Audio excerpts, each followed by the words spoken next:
All right, so let's make an attempt. Gentlemen, Kurtis and I have an assignment to update you. Kurtis, why don't you start out by describing you and Al's experience and how you felt, and then I'll apologize and we'll go from there.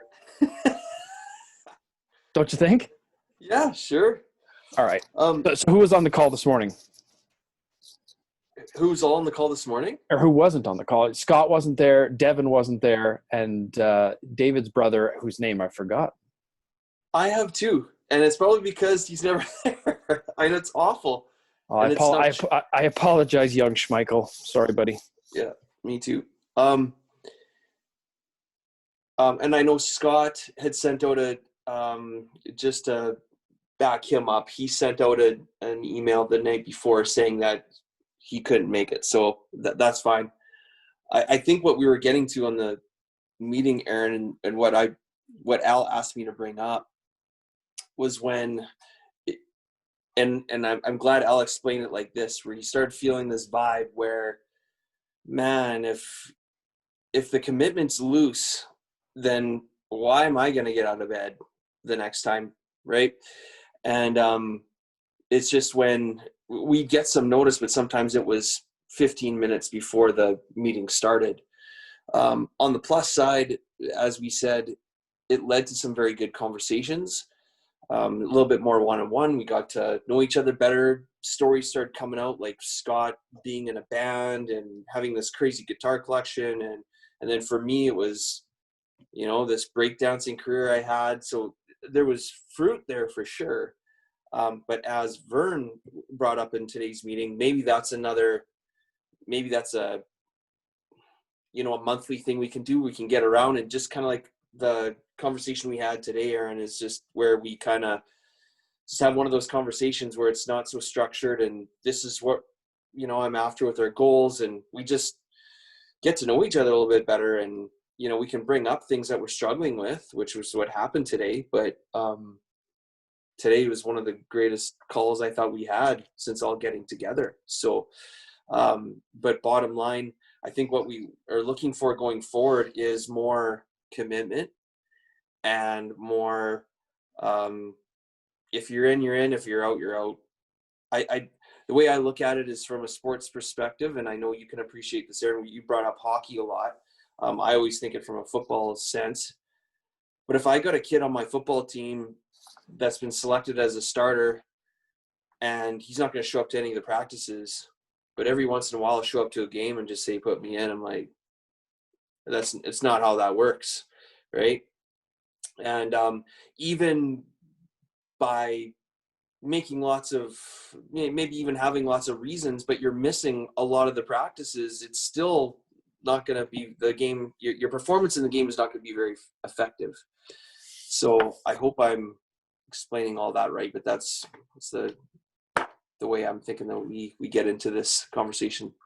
What maybe at the risk of me starting to do storytelling, there was sort of an assignment. David was asking for us to show up on Tuesday with what?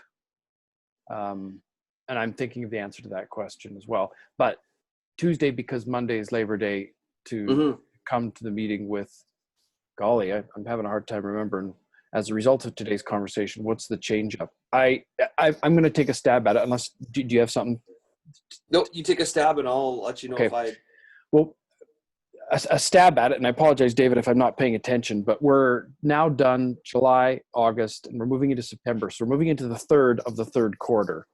And one of the things that I liked about today was I haven't flipped to the front of my book in a long time to actually sort of like see how I'm tracking in month 2 of 3 for my Q3.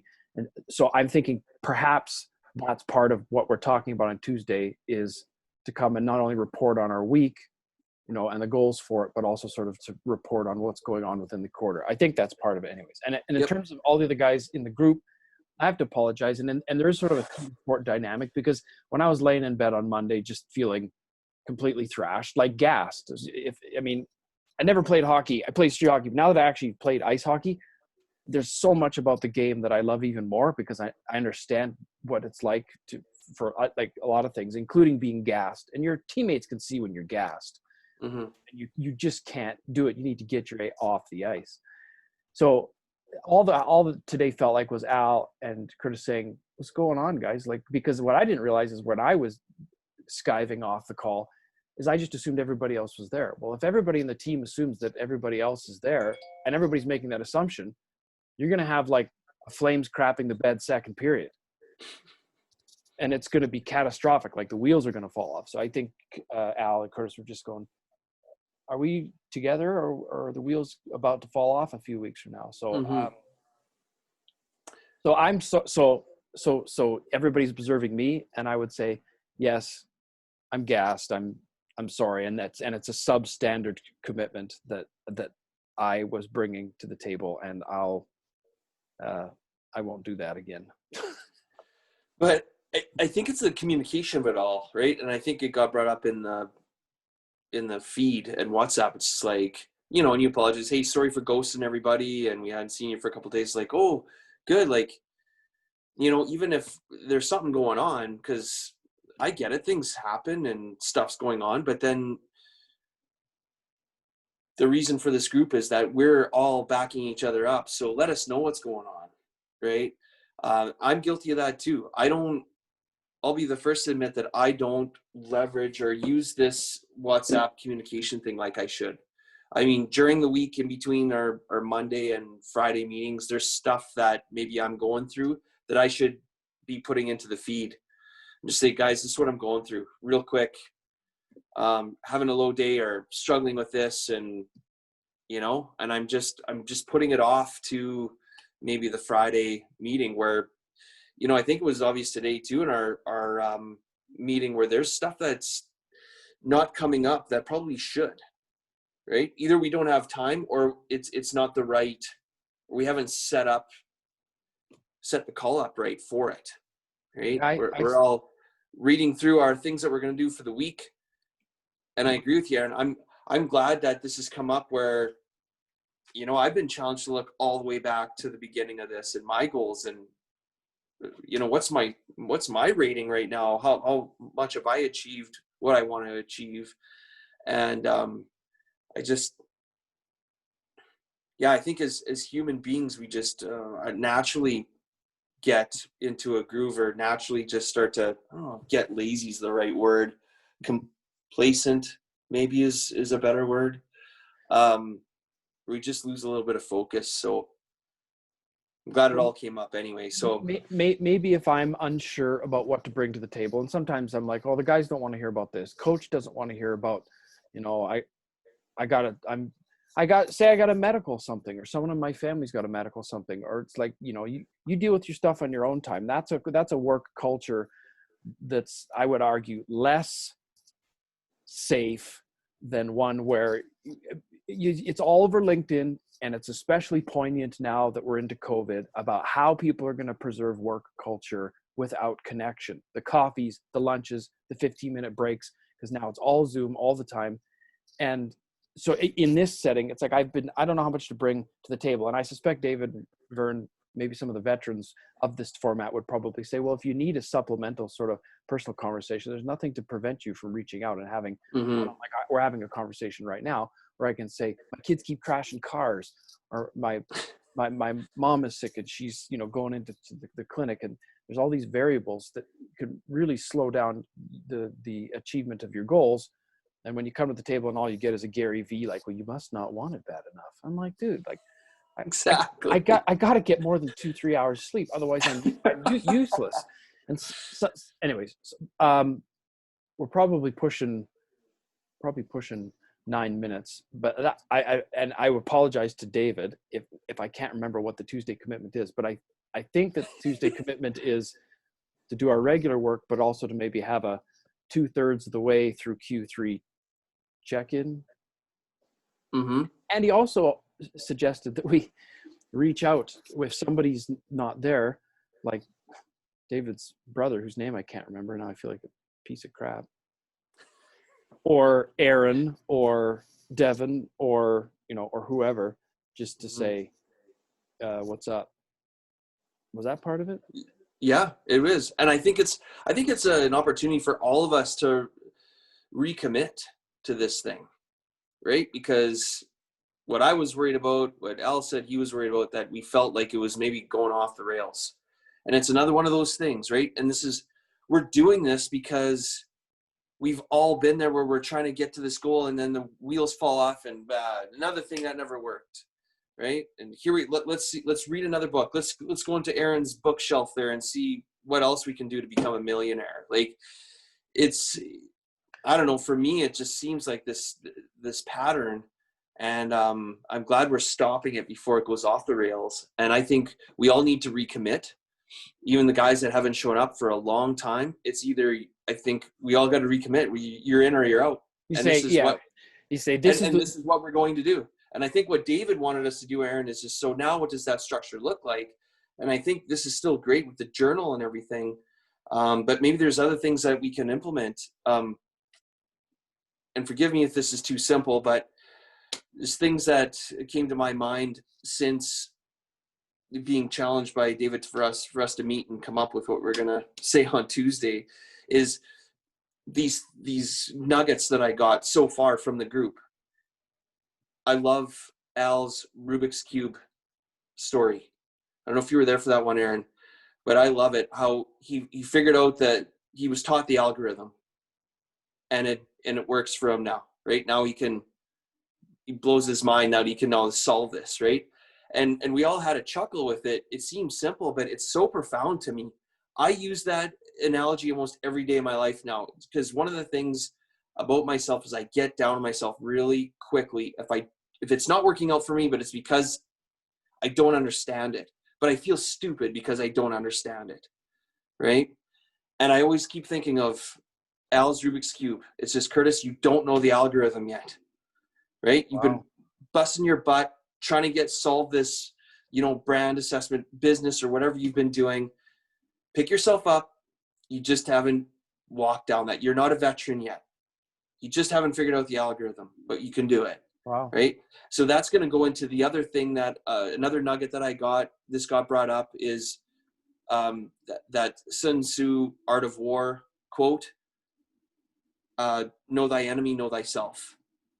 So even that whole Rubik's Cube thing is helping me know who I am and how I work and how I get down on myself, right? This Rubik's Cube thing helps me solve that, right? Because this is what keeps getting me down. Now that I know what's getting me down, I use this nugget that Al came up with to get me out.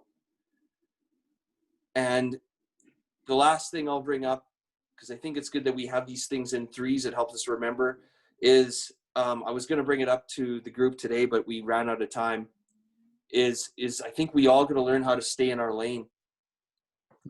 And that's where we've all been dealt this hand. Maybe we can't be like a Gary V who inherited $1 million wine business from his dad, who helped him launch this crazy career. I'm not saying he didn't work hard. But that's a different lane than you and me, right? Like you got 5 kids. It's way different. Your situation's way different from everybody else. So to force you to go into that formula and expect the same result, or beat yourself up because you're not there yet, it's just, we're getting out of our lane. Yeah, I don't think that the guys are trying to hold me accountable to an accountability structure not of my making, and so but they have been asked, and I think it's a realistic expectation to judge the performance against the criteria that the athlete has designed him or herself. And so it's but if we get out of our lane and the success criteria broadens to the impossible, then you're going to have a superfluous amount of discouragement. And that sounds like the endorsing mediocrity, and it's not. And there will always be what I referred to today as the beans and rice grind, which is 6 months, 12 months, 18 months. I mean, my brother right now, he's writing his radiology exam right now for the 5th time. and there's radiologists teaching in universities and working in clinics who never passed it. I mean, they just, it was unpassable. So it's difficult to know when to throw in the towel. But so let's roll with that. I think maybe that's what we can start to figure out on Tuesday is we all have to know what our own lane is. And then we got to share that lane, what we're going through, what our restrictions are, where we're coming from. So everybody else knows to call us out and like, woof, sounds like you're getting out of your lane out of that one. Fair right? enough. Like, yeah, I don't know. Well, fair enough. Not only to call you out when you're not in your lane, but I suspect over the long term, I feel like if the relationships are built in the way that I have some other relationships with, we're going to need each other to remind each other of what to take inventory of when things happen. And bad things are going to happen. Yeah. You know what I'm saying? And if you're employed and you're straight up unemployed, or you thought you were going to get some significant money and you don't, or somebody, you're thrust into a life-changing experience, which is totally fair, involving health and wellness. I'm just thinking, then you're going to need some people. And I have a friend who, as him and I have helped each other over 20 years to do this, to talk each other off the edge. Like when a house needs reclamation, or somebody, they have medical problems and you're out for 6 months, then you need people to say, I've got your back. And to say you're not, because the rate at which you think that you're obsolete when you're like, in transition is really high. And I feel like it's vicious, and you need not just the encouragement, but you also need the coach to say something like, there's a reason why you're here. There's a reason why you're on this team. Like we don't have places on the bench just to fill, like, and you look like you've forgotten why you're here. I need you to remember why you're on this team. Yep. Because we don't, anyways. Okay. That's more than 10 minutes. Yeah. So hopefully that's what David was looking for. So I'll try to, also, we'll end this. I'll try and package it up and provide it as a link and share it. Okay. And on another note, yeah, we should have a talk where we're not worried about other people eavesdropping, or maybe we should get on. Oh, you know what? I want to have a talk with you about my vision board, because you know what came back? The dental stuff didn't go away. Not at all. It's half my vision is helping the practitioners. And I still believe that part of their preparation to do that work is to have done their brand work. They can't interact with the other health practitioners properly unless they themselves understand their verbal vocabulary, their visual vocabulary, and they should all be fluent in that language. Mm-hmm. So anyways, when it comes back, I'd like to get on and show it to you. You've got yours and I'll have mine. And we can go through those boards and say, what would it actually take? Because I tried to take the lid off of my, the dreaming, and just say, I don't know how I'm going to get there, but what I envision is big. Like, and it's a situation where money is not a problem. But it's not about money. It's about fighting this collective corporate blowback, side effect, externality that's getting worse. It's getting worse. I thought things were going to improve, and they're not. And now it's like a vaccine's going to save us. I'm like, it's not going to save us. Sorry, it's not. Nope. Anyways, all right. So I said too much. Totally down for that. Okay, I got to get on to another call. Cool. Okay. See ya. Take care, man. Bye. See ya.